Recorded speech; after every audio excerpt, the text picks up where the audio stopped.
माननीय डॉक्टर ज्योति नागनाथ भागमरे।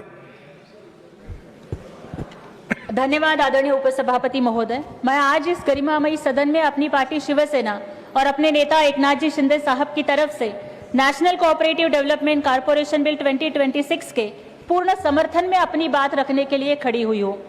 एक महिला जनप्रतिनिधि होने के नाते, इस देश की बेटी होने के नाते महोदय, मैं इस बिल को केवल कुछ पन्नों का कानूनी दस्तावेज नहीं मानती, बल्कि इसे करोड़ों माताओं, बहनों, शोषित वंचित वर्गों और किसानों की आर्थिक आजादी का मैं महाघोषणा पत्र मानती हूँ। अपनी बात शुरुआत करने से पहले मैं विशेष रूप से हमारे यशस्वी और दूरदर्शी प्रधानमंत्री सम्माननीय नरेंद्र मोदी जी और गृह मंत्री एवं सहकारिता मंत्री श्री अमित शाह जी को हृदय की गहराइयों से मैं बधाई देना चाहती हूँ। उनके नेतृत्व में आज भारत के सहकारी क्षेत्र में जो ऐतिहासिक और अभूतपूर्व सुधारों की नींव रखी गई है वह अद्भुत है। आज इस देश में सहकार हो या सरकार, दोनों ही पूरी मजबूती से, पूरी संवेदना से आगे बढ़ रहे हैं। आदरणीय महोदय, जब गृह मंत्री अमित शाह जी के कार्य को भारतीय देखता है तो उन्हें गर्व होता है कि एक और उन्होंने अनुच्छेद 370 की बेड़ियों को काटकर मां भारती के मुकुट कश्मीर को पूरी तरह से देश की अखंडता के साथ जोड़ दिया। वहीं दूसरी ओर देश के पहले सहकारिता मंत्री के रूप में उन्होंने इस जर्जर हो चुके सहकारी ढांचे का कायाकल्प कर दिया है। लेकिन महोदय, जब हम अतीत के पन्ने उलटकर देखते हैं तो हृदय पीड़ा से भर उठता है। कांग्रेस के लंबे शासनकाल में इस पवित्र सहकार शब्द को किस तरह से कलंकित किया गया, ये किसी से छिपा नहीं है।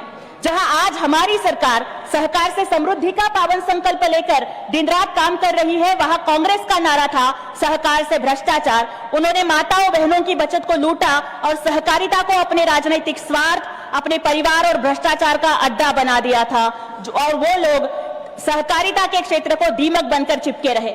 महोदय, मैं उस महाराष्ट्र की पावन भूमि से आती हूँ जो भारत में सहकार की असली जननी, मदर ऑफ कोऑपरेटिव्स मानी जाती है।